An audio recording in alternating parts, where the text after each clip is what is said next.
Assalamualaikum warahmatullahi wabarakatuh.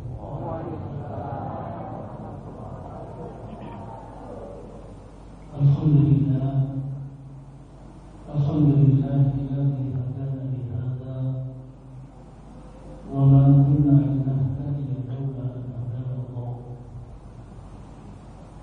Asyhadu an la ilaha illallah wahdahu la syarika lahu. Iyyahu na'budu wa iyyahu nasta'in.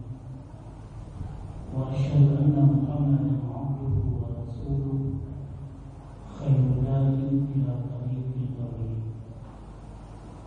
Allahumma shalli wa sallim ala Muhammadin wa ala alihi wa sahbihi wa man tabi'ahum. Qala Allah ta'ala fi kitabil 'aziz wa huwa asdaqul qa'ilin. A'udzu billahi minasy syaithanir rajim. Ya ayyuhalladzina amanu taqullaha wal tanzur nafsum ma qaddamat lighad wattaqullaha innallaha khabirun bima ta'malun. Yang saya hormati Bapak Kepala Desa beserta para stafnya, yang saya hormati Bapak-bapak pimpinan cabang Muhammadiyah Ujung Bangka, ibu-ibu pimpinan Aisyah cabang Ujung Bangka, yang saya hormati juga para ketua Ortom Majelis dan Lembaga secabang Muhammadiyah Ujung Bangka, yang terhormat para sesepuh Muhammadiyah, singkatnya keluarga besar Muhammadiyah yang semuanya kita dirahmati oleh Allah Subhanahu wa Ta'ala.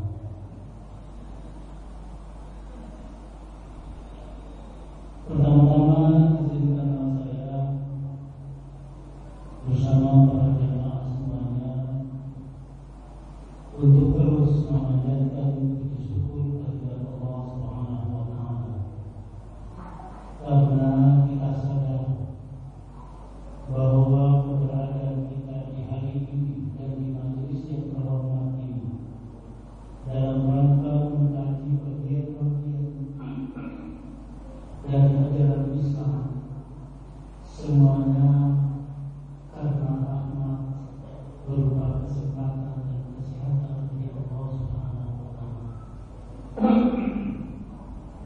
Mohon maaf setiap kali diberi kuliah tidak tersalah.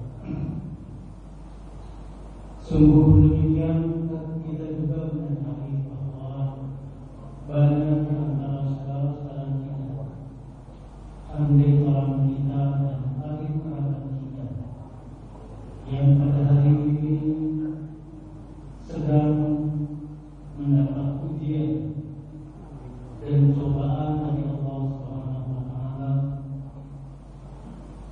sehingga dengan doa kita semuanya mudah-mudahan Allah Subhanahu wa Ta'ala berkenan melepaskan mereka dari musibah ataupun ujian dari Allah Subhanahu wa Ta'ala. Hadirin sekalian yang dirahmati oleh Allah Subhanahu wa Ta'ala,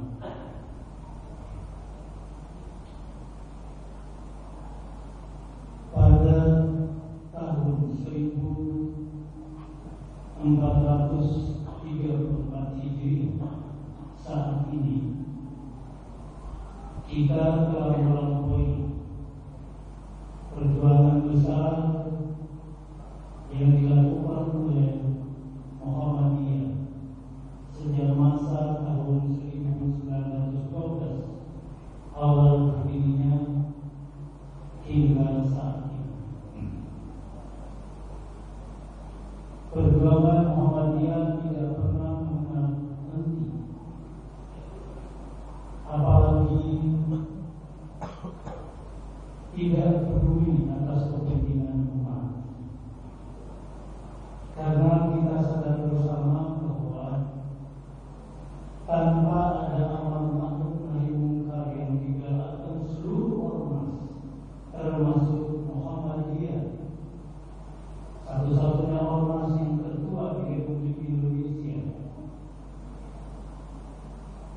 Menyusul tahun 1946 baru adanya Nahdlatul Ulama. Tanpa gerakan dakwah amar ma'ruf nahi munkar di Republik kita ini, maka sudah pasti kita akan temukan sosok-sosok manusia muslim Indonesia yang terjerembab dalam jurang kesesatan karena mereka tidak pernah mendapat petunjuk, apalagi bisa membedakan kebenaran dari Allah Subhanahu wa Ta'ala.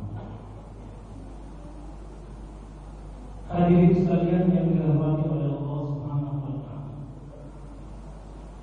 sebagai keluarga besar Muhammadiyah dan umat Islam pada umumnya, tentunya kita merasa berkewajiban bagaimana memakmurkan bumi ini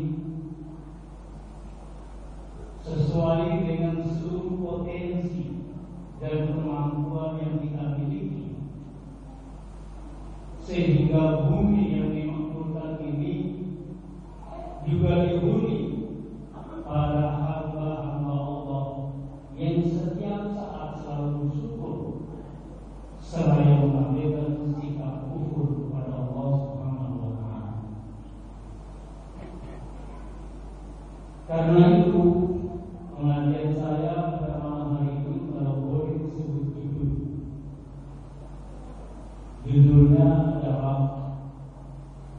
mengenal 3 perkara yang membahagiakan dan menolak 3 perkara yang menyesatkan kita. Ini menjadi penting karena misi awal Muhammadiyah sampai sekarang dan insya Allah sampai akan datang. Judul-judul seperti ini akan terus kita kembangkan. Bukan saja kita di Indonesia, tapi teman-teman kita Muslim di negara-negara Barat juga perlu mendapat pencerahan dari judul-judul tersebut. Tanpa itu kita seperti kata orang Barat berada di dalam lorong kegelapan atau black hole. Dan ketika kita berada dalam lorong kegelapan, kita sepertinya sedang dijanjikan oleh tragedi-tragedi yang menyesatkan kita. Ibu bapak sekalian yang saya hormati, mengenal 3 hal yang membahagiakan itu adalah: pertama, menjaga keselamatan akidah sebagaimana disampaikan oleh pimpinan jabatan. Menjaga keselamatan akidah dalam terminologi bahasa Arab disebut dengan salihul akidah. Bagaimana kita menjaga, merawat keselamatan akidah kita, sistem keyakinan kita, agar tidak dirusakkan atau bercampur dengan sistem-sistem keyakinan yang lain yang menyebabkan amal saleh kita semua menjadi tercabut alias sia-sia adanya. Mengapa ini menjadi penting, Bapak sekalian? Kalau dulu orang menyembah berhala, kita katakan itu adalah perbuatan syirik, dan syirik merupakan salah satu di antara dosa besar di dalam Islam yang tidak diampuni. Tetapi sekarang syirik sudah berganti bentuk, dalam bentuk yang paling halus, dan bentuk yang paling halus itu menyusup ke dalam ilmu dan teknologi. Contoh yang paling gampang, kita semua punya HP. Begitu kita angkat HP, kita ketik rem, mahal rem,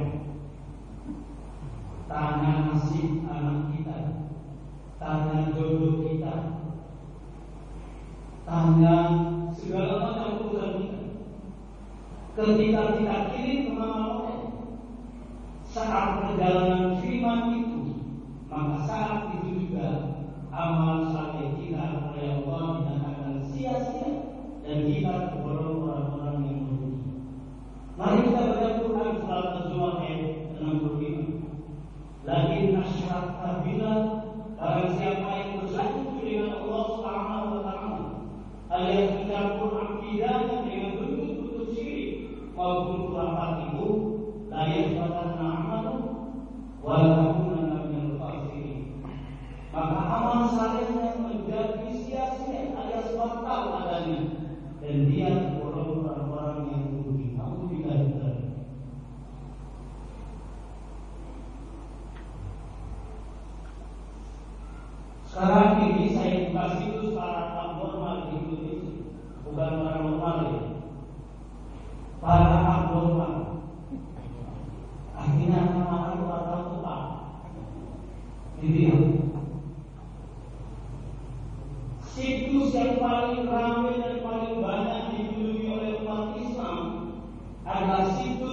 para abnormal dan tukang ramah. Akhirnya cukup. Terus mereka berbondong-bondong menanyakan tentang jodoh, tentang kasih, tentang rezeki, bahkan juga bertanya kepada para abnormal tentang bagaimana hidup masa depan mereka.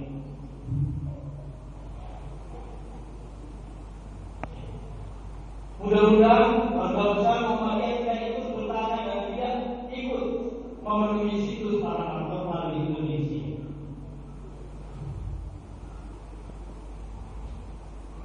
Bagaimana mungkin kita bertanya kepada Mama Lore tentang jodoh? Dia sudah ronggol sampai mati, gak ngerti siapa jodohnya. Dari ronggol sampai mati, gak laku-laku.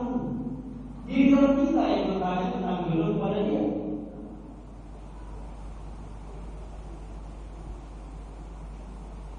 Bagaimana mungkin kita tanya kepada Ki Joko Bodo tentang kekayaan? Dia juga sedang asik menjual ilmu abnormalnya untuk menjadi kaya.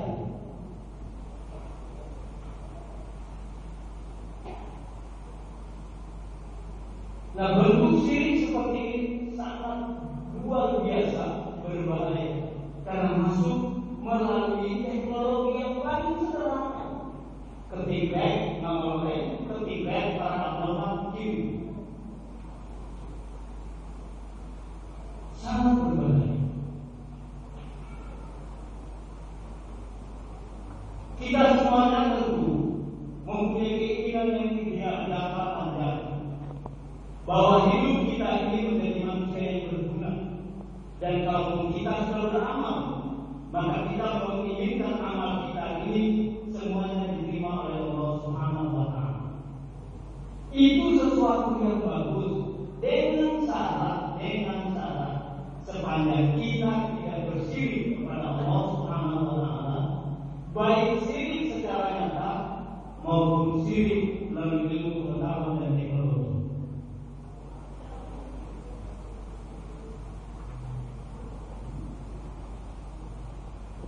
Saya ketika sembuh dari stroke, saya pernah stroke. 1 minggu sudah terpilih menjadi ketua pimpinan wilayah di Jerman. Mungkin terlalu capek oleh dokter mengatakan bahwa otak saya sudah tidak mampu mendapat beban berpikir yang lebih berat dari itu. Tapi alhamdulillah dokter bahwa orang yang kena stroke dengan kadang orang ketakutan dalam otak itu paling tidak 5 tahun baru sembuh sebulan. Kalau sembuh, kalau kumat lagi saya lewat.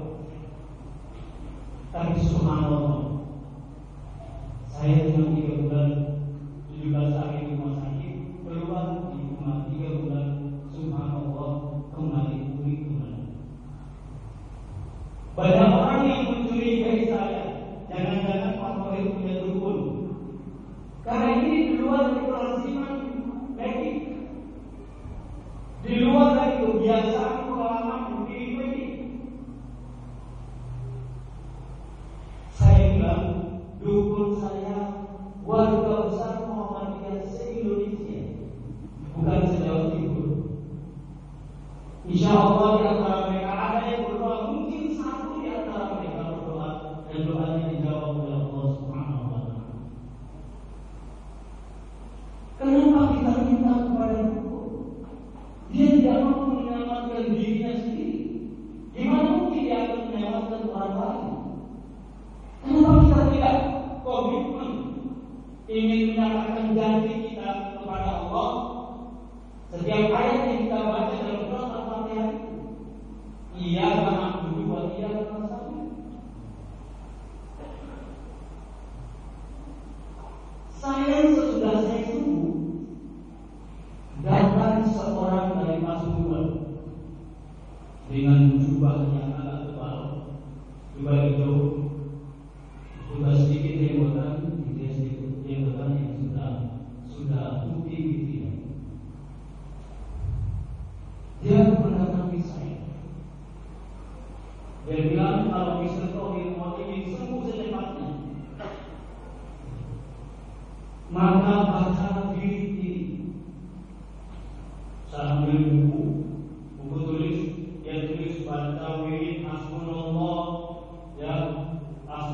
wa ni'mal wakil, ni'mal maula wa ni'mal nasir 3.500 kali satu malam. Ditambah dengan la ilaha illallah 10.000 kali. Ditambah dengan subhanallah subhanallah bihamdi subhanallahil azim ya 1.500 kali. Hitung-hitung semua zikir itu 15.000 kali. Terus saya bertanya, ini yang baca itu saya apa Bapak? Bilang Pak Tohir. Saya bilang apa? Kalau yang baca saya, pertanyaannya, kapan saya bisa tidur? Sedang medis dokter bahwa saya tidak boleh tidur di atas lebih-lebih di atas jam 9. Lalu ini kan zikir. Ingat, zikir itu baik, tetapi tidak diletakkan pada tempat yang benar, sesuai dengan tuntunan. Maka laki-laki zikir itu bisa membawa kita menjadi orang-orang yang merugi. Contoh, siapa bilang la ilaha illallah tahlil itu jelek? Kalau ada orang Islam menyatakan tahlil itu jelek, itu bukan orang Muslim. Tahlil dengan tahlilan berbeda. Tahlil saja. Bahwa setiap orang Muslim wajib mengucapkan nama dan menyebut la ilaha illallah. Tetapi kita ketika menyebut nama Allah dengan cara-cara yang tidak benar, dengan ucapan yang tidak tumanina, maka bukan pahala yang kita peroleh, tapi murka dan laknat Allah yang kita rasakan. Kita ini kan punya kebiasaan di tempat saya di Korea itu punya kebiasaan kalau tahlil itu 3 kali awal-awal pelan-pelan. La ilaha illallah asmi'ka berikutnya. La ilaha illallah ini rasanya. Tapi sudah 3 kali selanjutnya apa yang terjadi? Mereka ingin menyebut nama Allah yang begitu mulia dengan perkataan-perkataan dengan sebutan yang tidak memenuhi unsur-unsur tumanina di dalam sebutan itu. Nama Allah diteriaki seperti ya mengincar mandi.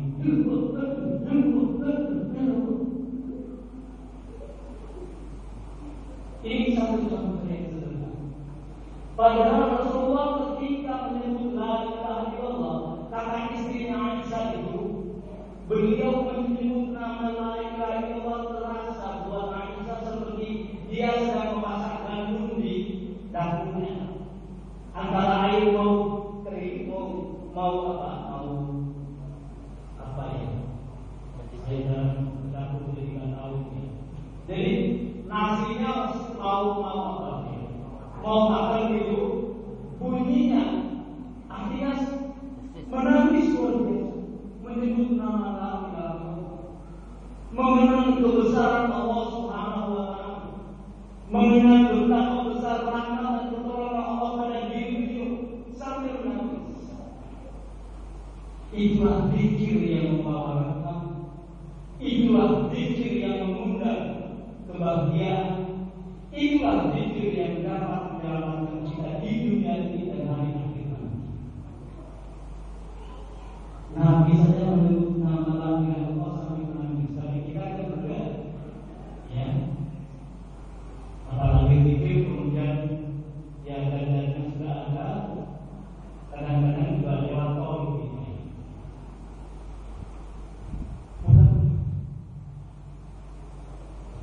Itu satu. Jadi kebaikan itu belum tentu bisa memberikan kebahagiaan kalau kebaikan itu kita lakukan secara tidak benar dan tidak sesuai dengan apa yang dicontohkan oleh Rasulullah SAW. Terus saya bilang sama beliau, Pak, minta maaf, saya sedikit seperti itu buat saya tidak pernah asing. Saya juga baca, cuma tidak baca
dengan sholat itu, ya, kata asal di sini menurut bahasa kami di Pondok Pesantren bukan la'anah, bukan mudah-mudahan, tapi artinya ini tasbih, mengandung kepastian bahwa orang yang sholat malam itu pasti diangkat oleh Allah kepada derajat dan tempat yang terpuji. Itu artinya bukan mudah-mudahan, pasti ditagih. Malah justru saya meninggalkan lembaga zikir 5 tahun ini. Kenapa saya kurang? Saya juga suka berzikir kok. Dan menjawab orang tuanya nggak suka zikir. Kalau Bapak datang mengatakan pada saya, Pak, zikir ini akan bermanfaat kalau diikuti dengan sholat malam, saya akan lupa. Itu satu contoh. Akhir-akhirnya dia mengatakan sesudah zikir sekian kali, akhirnya ngirim Fatihah kepada Syekh Abdul Qadir Al-Jailani. Saya bilang, Pak, salah, bukan Jailani. Aslinya itu Syekh Abdul Qadir Al-Jilani. Dalam kitabnya Al-Dunya, bukan Jailani. Jailani itu sudah logat orang Jawa, logat orang Indonesia. Gak ada orang Arab namanya Jailani, itu gak ada. Jilani.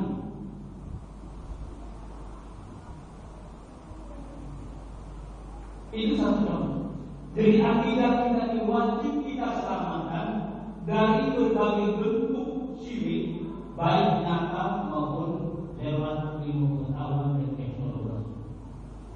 Itu yang namanya saling berbagi. Nah, untuk syirik, untuk khurafat dan tahyul di negeri kita ini sudah sampai pada luar binasa, luar biasa.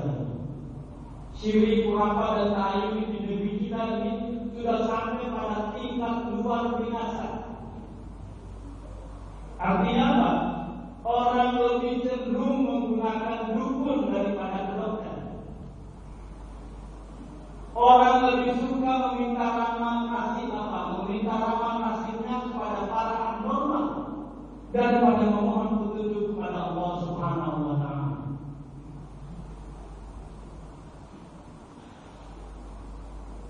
Saya kemarin punya mahasiswa S3 dan tua tapi belum dapat jodoh. Pak, boleh apa ada ayat atau doa untuk jodoh? Saya bilang nggak perlu cari ayat, nggak perlu cari doa. Cukup saja berdoa kepada Allah, ya Allah mudahkan saya untuk mendapat jodoh. Itu sudah cukup. Dia menunjukkan pada saya kembang mayang. Apa kembang mayang ini? Kembang mayang itu saya malah nggak tahu. Yang sudah kering, hampir sudah putih. Ini Pak, butir kembang mayang ini sudah saya simpan di bawah bangkat saya. Sudah sekian tahun, tapi saya nggak pernah dapat duit. Terus saya bilang, oh ini mau berapa kok goblok dia? Saya tanya apa hubungannya kembang mayang itu dokter? Sudah nanti sudah sekian tahun kembang mayang sudah kering berontak, kok masih nyimpen lagi katanya. Ibu kalau mau dapat jodoh, chatting aja di internet, buka harga, ya, sedikit korting. Kalau tidak laku sama sekali, ngobrol sekalian. Saya bilang itu yang masuk di akal. Atau kirim rubrik jodoh dengan mengirim pas foto 10M di rubrik jodoh Jawa. Itu lebih logis daripada menyimpan kembang mayang di bawah bangkat itu.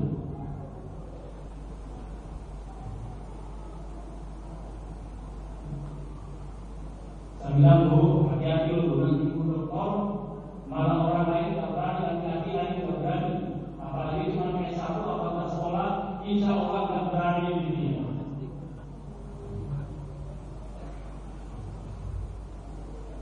Bapak saya ini sudah dulu diberitahu nenek saya suruh simpan kembang mayang.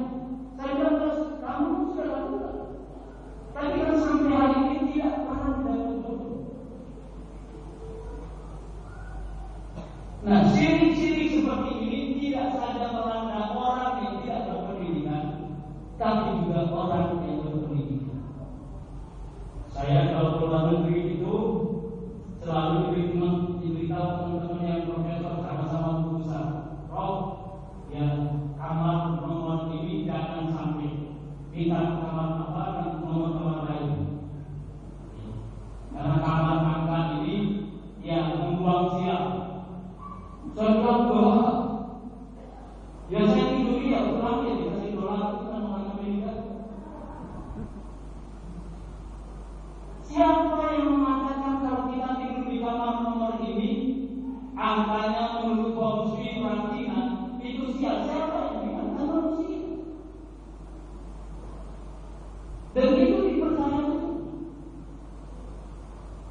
salimul akidah, akidah kita perlu kita selamatkan.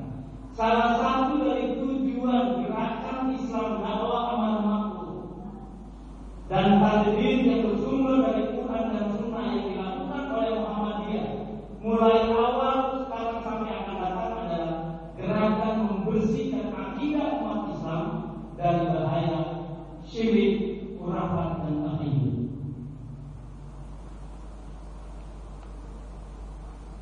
Itu satu.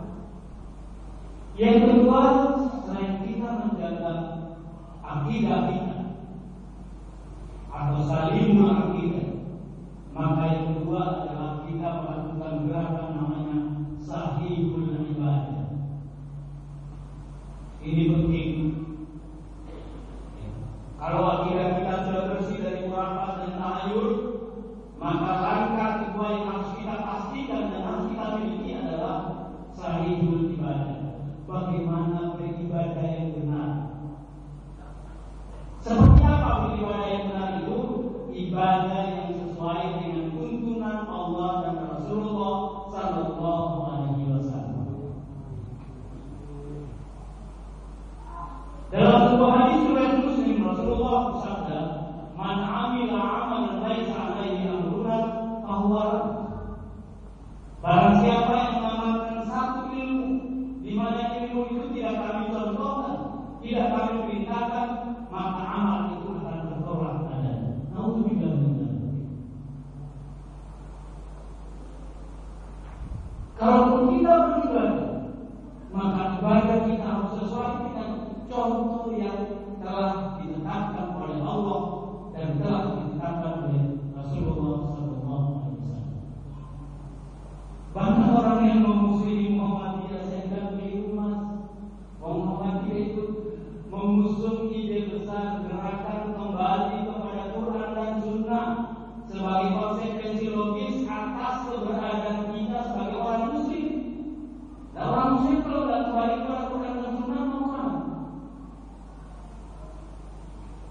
Kalau hidupnya tidak segera kembali kepada Quran dan Sunnah, lantas saya pernah mau mana?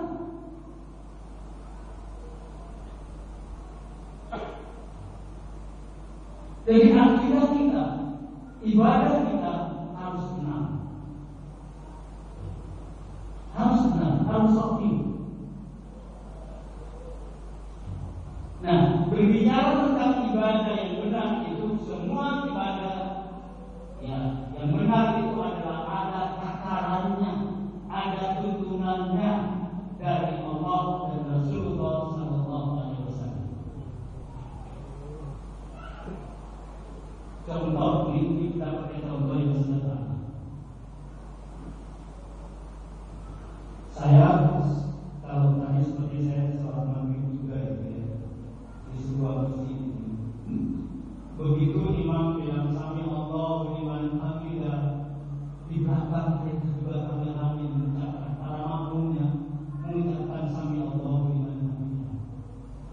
Saya ingatkan itu yang salah.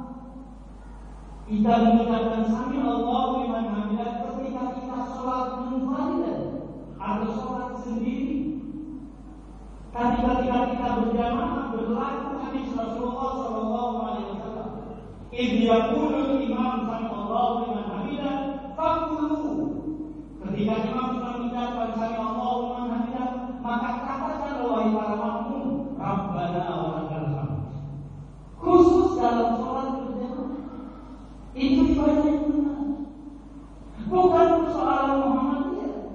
Muhammadiyah itu cuma organisasi saja kok. Muhammadiyah bukan agama, Nahdlatul Ulama bukan agama, tesis bukan agama, Al-Islam bukan agama. Semuanya adalah organisasi yang mempunyai tujuan yang mulia, yaitu melaksanakan dakwah amar ma'ruf nahi munkar.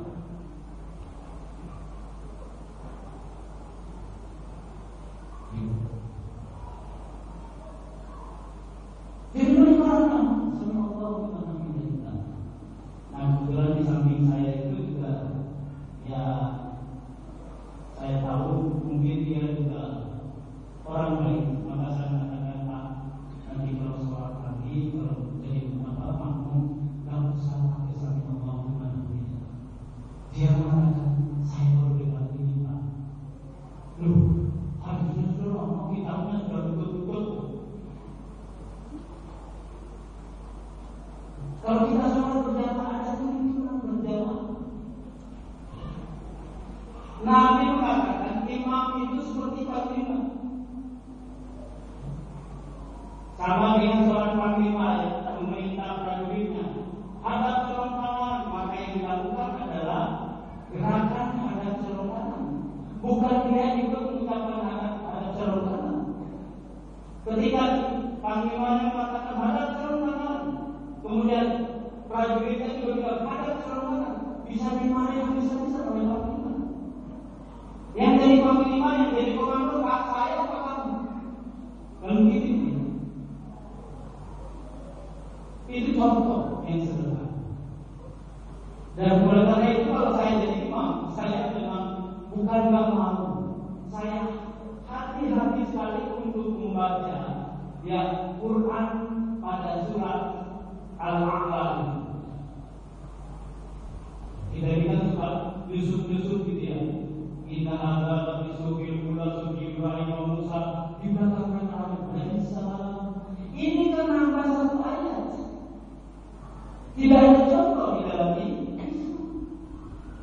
Kalau orang mengucapkan nama Nabi di rumah, maka kita disunnah muakkad untuk mengucapkan alaihi salam. Apa Allahumma shalli alaihi. Tapi ketika dalam sholat tidak boleh ada tambahan dan pengurangan kecuali sesuai dengan takaran yang diajarkan oleh Rasulullah Sallallahu Alaihi Wasallam.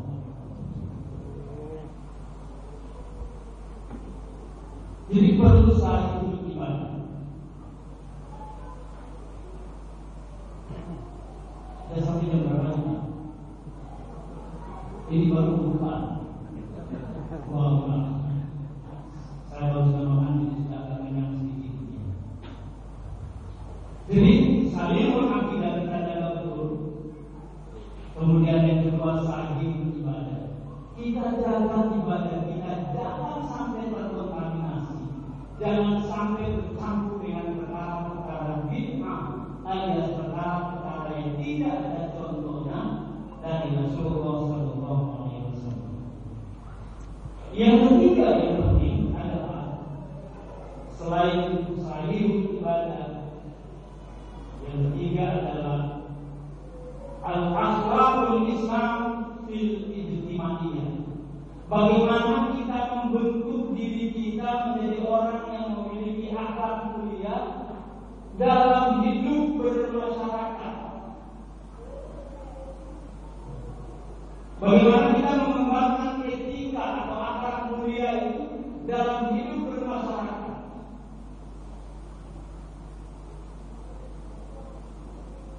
Nah, kita ini kadang-kadang juga yang agak susah ya. Kita ini kalau mau jawab salam itu lihat-lihat dulu gitu ya. Itu pojok enggak gitu ya. Kadang-kadang orang salam-assalamualaikum, bukan itu jawabannya itu. Kecuali orang-orang non-muslim mengucapkan salam, maka tuntunan Rasulullah mengatakan kalau ada orang non-muslim mengucapkan salam, jawab alaikum. Alaikum saja. Jangan waalaikumsalam warahmatullahi wabarakatuh. Jangan. Karena ada tuntunan. Aisyah itu istri Rasulullah, tahu persis bagaimana kehidupan dan kebiasaan orang Yahudi terhadap suaminya. Mereka setiap hari merancang strategi bagaimana membunuh dan mengusir sampai merangi Nabi. Tapi suatu ketika mereka lewat di mana, mereka mengatakan assalamualaikum ya Rasulullah. Aisyah yang saking gembolnya mengatakan apa? Adaika walaknatullah wal masih ajmain. Bagimu dan Allah melaknati dan semua orang melaknati kamu. Nabi menegur ucapan Aisyah itu. Aisyah jangan begitu. Ucapkan alaikum. Itu jangan ditambah. Artinya apa? Kalau mereka itu mengucapkan salam dengan hati yang tulus, mudah-mudahan mereka mendapat petunjuk. Tapi kalau mereka berpura-pura, mudah-mudahan juga berpura-pura itu kembali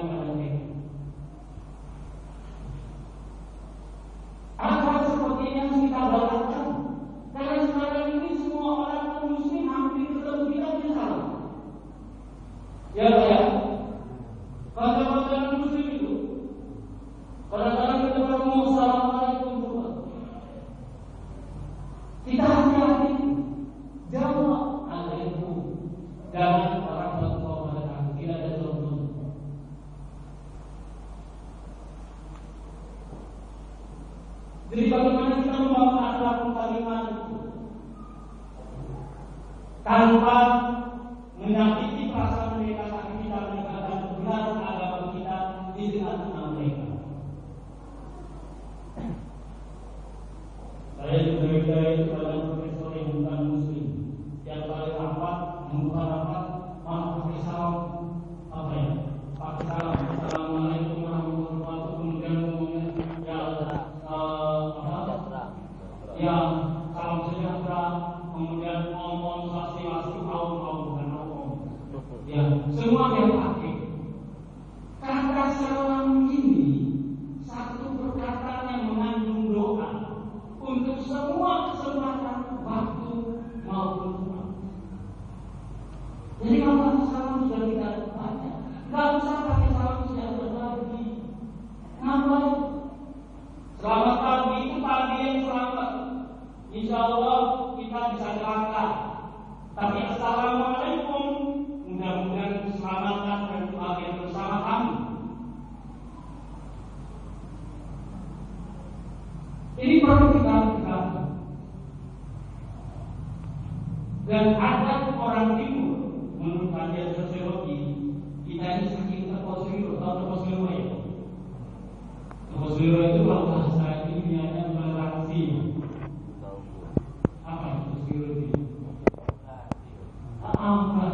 Saking murah, semua kebenaran agama bisa diperdamai dengan itu. Waalaikumsalam warahmatullahi wabarakatuh. Padahal yang salah itu bukan orang muslim. Saking murah.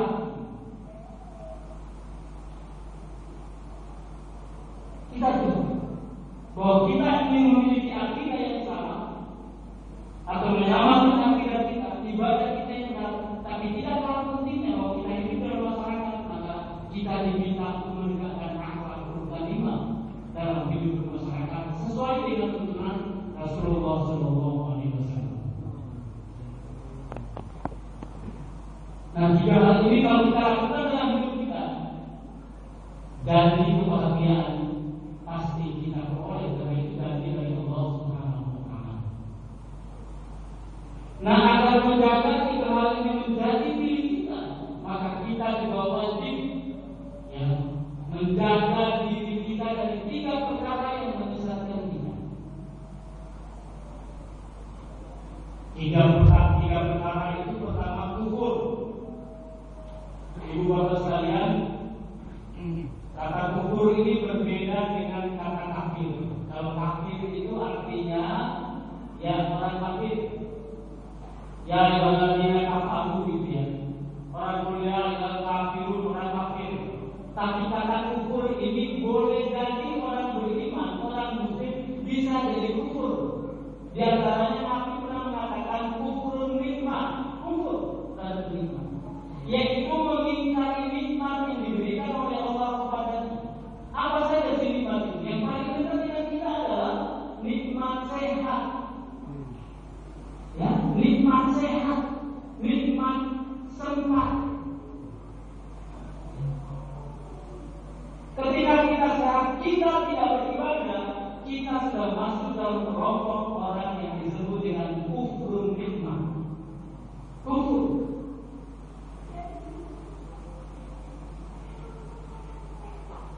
Nah, ini menurut penelitian kami bahwa kufur nikmat ini paling banyak dilakukan sebagai umat Islam. Di mana saja, bukan saja di dalam negeri, tapi di luar negeri seperti ini. Ketika dia sehat, dia mengabaikan masa sehatnya, masa sempatnya. Ini namanya perbuatan kufrun nikmat. Dan kalau itu kita lakukan terus-menerus, maka juga pada akhirnya merusak atau membuat kita menjadi manusia yang sesat. Di dalam Quran surat Al-Baqarah ayat 50, Allah berfirman, "Fadhkuruni azkurkum." Ingatlah kepada saya atau berpikirlah kepada saya. Misalnya aku akan ingat atau saya akan ingat kepada. Washkuruni, dan bersyukurlah kepadaku. Wala takfurun, dan jangan kamu kufur kepada saya. Para ulama tafsir mengatakan mengingkari semua nikmat yang diberikan oleh Allah Subhanahu wa taala, terutama nikmat sehat, nikmat sempat. Dua ini yang paling mahal, sehat dan sempat itu. Dan kita sudah dapat nikmat yang paling utama yaitu iman dan Islam. Maka nikmat sehat dan sempat ini menjadi bagian nikmat yang tidak boleh kita hindari dalam kehidupan kita. Harus terus. Kenapa? Ingat, hati-hati.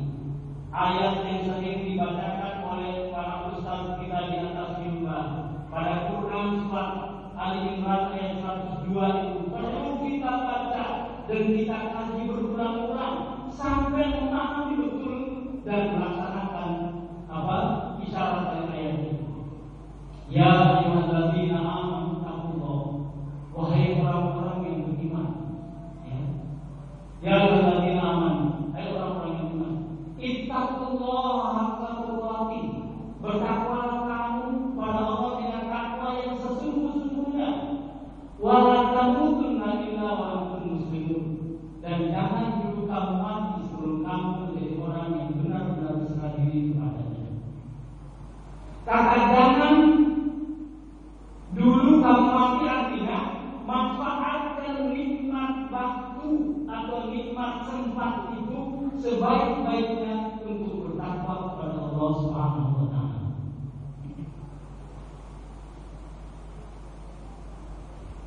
Jadi kufur ini juga tidak boleh ada bagi orang muslim. Yang ada hanyalah syukur alias memanfaatkan nikmat sesuai dengan pemberinya, nikmat itu yaitu Allah Subhanahu wa taala. Itu yang pertama, kufur. Yang kedua, nifaq. Nifaq itu kalau itu sifatnya. Kalau orangnya namanya munafik, ya. Kalau bahasa Jawanya itu boleh kalau kita terima bebas itu namanya ya isu tempe sore ketemu malam menjes. Dia hadis riwayat orang Jawa. Isu tempe sore ketemu malam menjes. Artinya ngomong itu gak tepat. Tadi pagi dan jam 5 ya utang saya nanti siang saya bawa saya lunasi dan gak tepat. Ditunggu yang punya sampai jam 12 mau keluar nggak bisa. Jangan tunggu apa dia akan mendapatkan tagihan. Ternyata sampai 2 bulan juga tidak ditepati. Lah kalau ngomong bahwa nanti utang saya bayar jam 12 hari ini, kalau pun tidak ditepati, batalkan kembali akad itu. Setidak-tidaknya minta maaf kepada yang bersangkutan, mohon maaf saya sudah berusaha, tapi belum dapat juga, saya minta waktu lagi. Kalau tidak kan juga dia. Perkara ini juga berbahaya. Apalagi kami di perguruan tinggi Nauzubillah min dzalik. Saya ini kalau mau kaya Pak ya, gampang sekali. Untuk guru besar, setiap tahun itu mendapat disediakan dana oleh negara, namanya penelitian hibah bersaing. Itu di atas 1,5 M setiap tahun. Tapi kalau kita mengambil proyek penelitian itu, kita tanda tangani 100,5 miliar, 1,5 miliar, nanti dapatnya sekitar 700. Kemudian kemana semuanya? Saya bilang sama Pak Rektor, pun Pak Rektor, pulau mawon sing boten. Akhirnya Pak Rektor juga tidak berani. Coba kita tanda tangan di atas materi itu 1,1.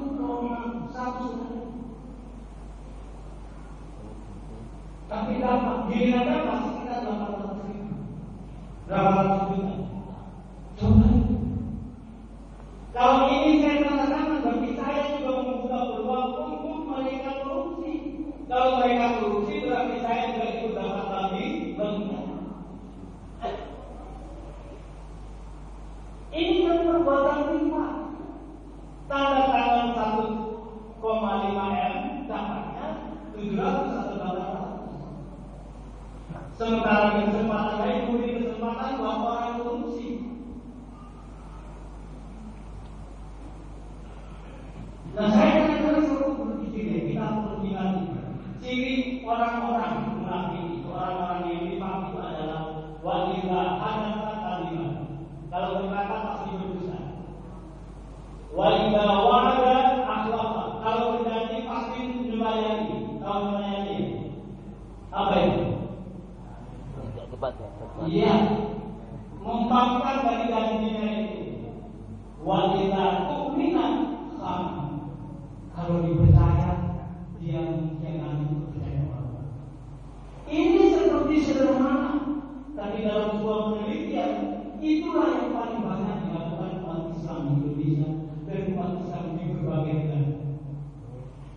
bahwa ternyata riya itu dikelompokkan oleh Rasulullah SAW sebagai salah satu dari syirik, kendati bahasanya syirik asgar. Tapi namanya syirik. Akhafu min ummati asyirku asgar, kata Rasulullah. Saya takutkan pada umat saya adalah syirik kecil. Tapi namanya syirik. Wahiyah riya. Itu adalah riya. Semua.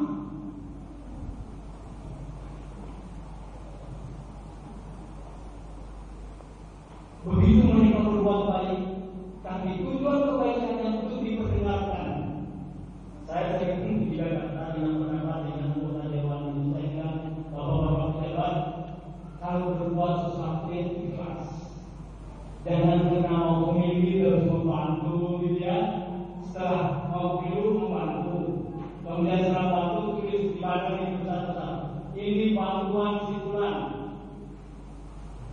Kata Nabi, kalau orang itu memuji di depan saya, maka akan sambil tangan lihat saya busa mukanya. Maksudnya apa? Jangan sampai dia membuat saya menjadi orang riya. Jadi kufur, nifaq dan riya ini wajib kita jaga. Kalau kita sudah membantu, sudah berjasa besar, pada saat waktunya, kadang-kadang orang yang kita bantu, kadang-kadang orang yang kita tolong itu justru malah tolong kita, Pak. Ya, kata orang Jawa, ditolong untung gitu ya. Ditolong malah untung. Maka pada saat dia menolong kita, jangan pernah mengungkap kebaikan kita kepada dia. Anggap saja apa yang kita berikan itu karena Allah, tidak perlu dipuji-puji teman. Kamu itu kalau dan saya mati kalian pun coba, karena saya maka kamu tidak digunakan di dalam Islam. Ini yang kita jaga. Jadi pertama tadi salihul aqidah, salihul ibadah, al-akhlaq ijtimaiyah fil Islam. Yang kedua, tiga perkara yang perlu kita waspadai adalah satu kufur, kedua nifaq, dan ketiga riya. Kita jaga. Dan memang masyarakat kita yang agak aneh. Kalau kita yang suka sholat rajin, gitu ya, kadang-kadang ngomongnya begitu. Bos, kayak orang alim saja itu. Gitu. Rasamu berdosa Allah, masih waktu nggak sholat. Siapa tahu takbir pun berdosa Allah. Nah, kadang-kadang saya bertanya, nggak sholat atau berdosa Allah itu nggak boleh sopo.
lantas masyarakatnya sudah menjadi masyarakat yang cerdas, maka kita tidak bisa lagi menipu mereka dan membodoh-bodoh mereka. Sebaliknya, memang masyarakat bodoh itu yang sudah dibodohi kan. Salah satu yang ditekankan oleh bangsa penjajah, kalau umat Islam minta pergi haji, kalau perlu pemerintah Belanda fasilitas mereka pergi haji. Kalau umat Islam berikan berikan pendidikan. Tapi ingat pada zaman penjajah sekolah yang paling tinggi cuma SR kan. Tidak boleh kalau tinggi. Kalau nanti tinggi pintar, insya Allah tidak bisa dijaga lagi. Politik seperti itu yang mereka pakai untuk menantang Muhammadiyah. Karena Muhammadiyah di mana-mana punya lembaga mulai perahu sampai menurut tinggi, luar biasa.